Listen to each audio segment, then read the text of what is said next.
Ćao drugari! Kada dođete u Ameriku, očekuje vas malo drugačiji sistem rada i plaćanja nego onaj koji ste poznavali u svojoj zemlji. Svaki poslodavac nastoji da studentima podeli radne smene kako bi u proseku tokom sedmice imali između 32 i 40 radnih sati. Međutim, tokom vrhunca turističke sezone dešava se da je potreba za radnom snagom uvećana i da stoga vaši radni sati mogu da se popnu znatno iznad 40 sedmično, što predstavlja prekovremeni rad, u Americi poznat kao overtime. U tom slučaju, po američkim zakonima, svaki radni sat iznad 40. u sedmici se plaća 1,5 puta osnovna satnica.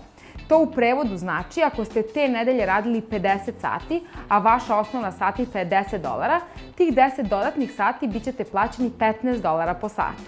Naravno, svaki poslodavac izbegava da daje prekovremene sate koji mu povećavaju izdatke, ali se u jeku sezone često dešava da mu je vaše dodatno angažovanje neophodno i tada možete očekivati ovaj ekstra profit.